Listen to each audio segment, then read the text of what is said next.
Before we get started with the video today, guys, I want to let you viewers out there know that only a small fraction of you guys currently watching are actually subscribed to my channel, so make sure to smash that subscribe button for instant updates about videos that I release and other announcements, and also smash that like button to help my channel out. Enjoy the video. Yo, what is up guys, and welcome back to another one of my Epic 7 YouTube videos. And today I'm going to be talking about one of the best free-to-play units in the game that you can get as a beginner or even a mid-game player. Now this unit is going to be none other than Angelic Montmorancy. It is a specialty change form of the 3-star Ice Soul Weaver Montmorancy. Now this is one of the first units you're going to want to 6-star and unlock and have her fully, awakened and maxed and whatever, because she is so damn good at being a good healer and cleanser in PvE content. Now in PvP you can actually use her, especially as an early game player and mid game player. You can literally slap her into your Guild Wars defense and arena defense team, and she will stall out the battle and maybe even net you some, a little bit of wins. But for the most part, she's going to be primarily for PvE.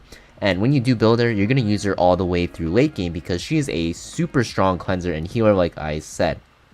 Now, before I get started with her builds and what you guys want to put on her for artifact, let me just go over where she's going to be used and why she's so good. So she's going to be used in basically Wyvern if you want as a tank. I really recommend using Angelica in the beginning, but if you have limited amounts of tank gear and Soul Weaver gear, what you can do is you can actually move your Angelica gear to Angelic Montmorancy, give her some few upgrades so that she's able to tank Wyvern, and then Angelic Montmorancy can tank Wyvern for you while being able to be used in other content. Angelica can also be used in other areas of content, guys, but not as much as Angelic Montmorancy. Angelic Montmorancy is just too good. Now, she can also be used in Dark Expedition. Actually, you can use her in pretty much every expedition as a healer. If you're really looking to get into early expeditions, just slap in Angelic Montmorancy on the side as a healer. Even though she's not of the correct element, she can keep your team alive. And mostly the tank in the front, the knight, is going to be taking the brunt of the damage anyways. So it doesn't really matter if she's of the wrong element. But you can use her in place of Tamarin if you don't have Tamarin yet, and she'll do the job just fine. Her healing output is good. Now, in other areas you can use her, so you can use her in Automaton Tower. She's going to be one of the best Soul Weavers alongside Tamarin. You can actually run her with Tamarin. I actually like running them both together, so no matter what, you're going to want to use her. Obviously, Spirit Altar, if you're struggling with that as an early game player, you can use her in every single one as well, similar to Expeditions. Labyrinth and Raid, she's good in every single boss for Raid, every single Labyrinth stage. Very, very good. You can pair with Tamarin here as well, or you can use her without Tamarin, or, if your Tamarin's super geared enough, you probably aren't, caring too much about this video. You won't really need the Angelic Montmorancy, but Angelic Montmorancy is just super good for early game healing. She's going to be your best Soul Weaver everywhere. Now, also Abyss. So Abyss is kind of a late game task that you want to do. Now, you're still going to want to make sure you do Abyss early game, and you want to get as far as possible because the one-time rewards are crazy. Now for, every single floor up to like 80-ish, you can run any healer, honestly. Doesn't really matter, Angelica's fine. But once you get to 80 and above, you can actually start running your Angelic Montmorancy. You want to pair her with Tamarin if you have her. You're going to almost always want to run 2 Soul Weavers together. And basically for almost all the floors, you're going to see that Momo and Tamarin, especially up until like 100 at the very least, are the best pair for literally every single floor. You just run them together with, like your Curious or Dizzy or Spectre Tenebria, whatever you're running, and then, just plow through the floors that way. It's kind of like a gear check and kind of like a mental check because there's RNG and you're going to want to pull your hair out with some floors, honestly, but it can't be helped. But yeah, Momo, Angelic Montmorancy, Tamarin, very good together. If you don't have Tamarin yet, you can just run Momo and Angelica, honestly, together, and it will be fine. If that's the case, though, and you really don't like swapping gear around every time you want to do Abyss, I would just save your Abyss days for when you have free unequip event, either from like the banner, not the banner, the event going on, the web event, or from, just the regular event that Smilegate has running every so often. She's also very good in Hall of Trials, if you guys didn't know. Tamarin's the best by far here. This is probably the only area where Tamarin is like a lot better than Angelic Montmorancy in my opinion, because dual attacks are OP, but she's still usable in Hall of Trials to get you a decent score. Now that's pretty much where she's used in, so let's get into her, builds, her artifacts, and what sets you want to run and stuff like that. So first off, you're going to see that my gear is pretty bad. If you're a late game, mid game player, you'll be like, wow, this guy's speed is so bad on Angelic Montmorancy. Even early game players can hit higher speed. And it's true. My Angelic Montmorancy is super bad. Like, I have her on an effect resist build, and she's not even at 200%. If you run her on effect resist, you want to be at 200%. The thing is, she's on literally the worst of my worst gears that's, like, usable, like, at the very least. And the thing is, like, she's still super good on this gear. Now, you can get her to, like, 200 speed, right? 200% effect resist. You don't need all this defense. You can even drop the defense like literally 1200. You can even drop the HP to like 17k as well, and then boost her speed and effect resist, and keep some bulk as well if you needed. And she'll be even better. But the thing is, like, I use her in all of my Hell Raid. I use her in Abyss all the time at 400 plus. I use her in some other hunts as well, and she's still super strong. I can even slot her into Guild Wars sometimes when I need like an extra healer to spam heals, even on offense, and she's very, very good. That just shows how low like cost she is. You can literally put her on super budget gear, and her kit is just so good for PvE and for some early game PvP that, you know, you can run her on pretty much trash gear and she'll do her job just well. Now, if your Momo looks different than mine, it is because I have the skin.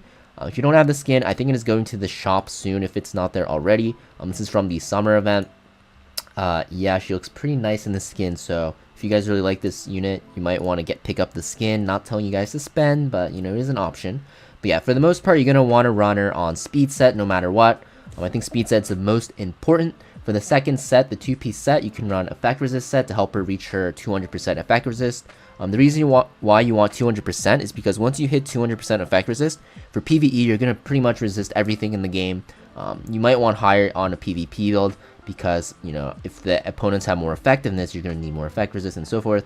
But for PvE, specifically, 200% is the best. You don't even have to run her on effect resist, honestly. You can just run her fast and tanky and it'll be fine. But effect resist is nice to have on her, and it's really easy to get because her memory imprint is going to be effect resist on herself. And if you go to her skill tree, you'll actually see that her, you know, tree will give her a lot of effectiveness, or not effectiveness, effect resist. I don't know where it is, but yeah, for like 25% right away, 5% for out, so you get 30% from here, right? And you get more HP and like a lot of stat boosts. So yeah, the reason why you get even more here, wow. Like 45% just from the tree. And the reason why Angelic Montmorancy becomes so good from specialty change, and she's so bad prior, is because of the skill tree, by the way. So you'll see like her S2 in the normal form is really bad. It literally does not heal at all, and it will only just dispel, right? It's pretty similar to what this says, but once you go to the skill tree, right?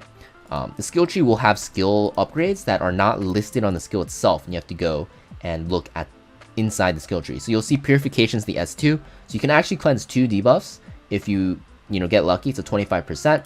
You can also get Continuous Healing, which is the buff, which heals you a lot. You can also, there's even more, I think. There's a chance for the cooldown to get reset, right? If Angelic Montmorancy is not debuffed, which should be the case for the most part if you run her on effect resist, right? So you always have a 50% chance to have no cooldown. So she cycles super fast, is constantly healing, and this is the best one. So this is going to be the most important skill to get for Angelic Montmorancy to be good, because this makes it so no matter if you cleanse or, you know, don't cleanse your allies, you're still going to heal them with your S2. Because without this, your S2 only heals if you cleanse them, which makes it pretty crappy, not going to lie. But once you get that upgraded to 100%, like, it's so good. She cycles so fast and heals so fast. 2-turn cooldown, right? Can be 1-turn cooldown if you get lucky with the roll if she's not debuffed. And also, you know, on other turns, you can S3 to heal someone by a lot, give them immunity, dispel them as well. And then you get 50% CR on yourself, so you can S2 right after and heal even faster. So she cycles super fast, heals so much, and it's just constantly cleansing your team. And if you're in a pickle, right, you can soul burn her S3 to S3 everyone, so it's very, very powerful. Her S1 is a sleep chance, which is, you know, okay in PvP, I guess, but not really reliable. But yeah, her S2 and S3 are crazy. That's kind of why you want to build her a little bit faster than mine. Mine's really bad. Like, my Momo is really bad. I would say at least aim for 180 speed, even as an early game player, and she'll be a lot better.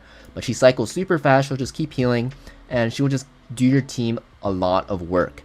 Now, the only thing is her healing output is a little low unless you run Rod of Amaryllis, because basically this makes it so every time you use a non-attack skill, which should be basically every turn with Momo cycling and low cooldowns, you're going to heal the ally with the lowest health. So that makes it so your S2 heals one target even more than the others. It actually heals a pretty decent amount. So yeah, you want to try to run this artifact if you can. If you don't have it, it's okay. You can also run a lot of other options, right? You can run, you know, not Wondrous Potion Vial, Magara's Tome, which I don't have a copy of because I'm using all of them. Magara's Tome is probably the second best option. I think it's on my Tamarin, so where is my Tamarin? So right here, Magara's Tome, right? Basically CR push after using a non-attack skill. Very good with Momo because she cycles even faster, so that kind of makes it so she'll heal more over time as well. So very, very good artifact on her as well. I like Rod though because it just gives her a bigger heal and doesn't really rely on CR cycling as much because, yeah, sometimes you just need that bigger oomph in the heal in one turn rather than more healing over time. But of course, if you don't have Rod, then Magaraz is still a very, very good option. Some situations might even be better. But yeah, Momo must have, if you don't know how to get her and you only have regular Montmorancy, which is a 3-star, if you don't have regular Montmorancy, just pull on some banners. There's some limited banners coming out right after Remover. There's another one, and there's Remover right now, which you guys should be pulling for. And you'll eventually pick up a 3-star Montmorancy. It's really easy to get. But if you don't know how to specialty change, you just click Hero here, go to specialty change, and I have it finished, so you won't see it, but you'll see Montmorancy somewhere here, and you want to do all the quests and then get her specialty change done. It's really, really easy. The only thing is it'll cost you a lot of Frost Runes, so you guys might want to wait for the Spirit Altar event and then farm this Frost Runes and fill it out, because skill trees are very expensive in Epic 7 once you specialty change a unit. I think they need to nerf it a little bit, or I guess buff it and reduce the cost. Yeah, you also want to max her S2 and S3 because for 3-star units and specialty change units, they don't cost any Mola, which makes it pretty much a free upgrade. The only thing that it'll cost you is Stigma, which is really easy to farm, and Catalyst, which is kind of a hassle, but it's still farmable, and she doesn't take any epics. So yeah, I really recommend maxing her S3 and S2. It just makes her healing a lot better. If you don't max out her S2 and S3, you'll notice her healing's not that great, so please max this out. By not maxing this out, you're missing out on 45% healing on her S2, and just keep in mind that's every 2 turns you're healing, right? S3 is what, 40%, crazy amounts. So make sure you guys do the skill enhancements, especially on 3-star units. It's free. So yeah, that's pretty much it for my Angelic Montmorancy guide. I would showcase her in some PvE, but it's kind of boring because she's just, sits there and heals and dispels and stuff like that. But trust me, she's one of the best free-to-play units you can get. I really recommend building her as soon as you finish your Wyvern team. I think once you finish your Wyvern team, and you have your, your Angelica or General Purge 6-star to tank, and then whatever DPS like Cigarette 6-star as well, then you can, start working on some of the specialty change units. I think Angelic Montmorancy and Adventurer Ras are the 2 best.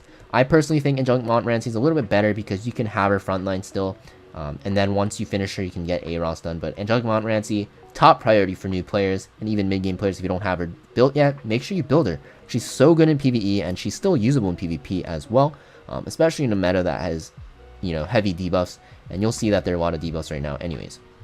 So yeah, that's it for my Angelic Montmorancy, showcase, not really showcase, but guide, and why you should build her, and how to build her. I really hope this video helped you guys out, and if it helped you out, guys, make sure you leave a like, comment, and subscribe. It really helps me out a lot, and I'll see you guys next video.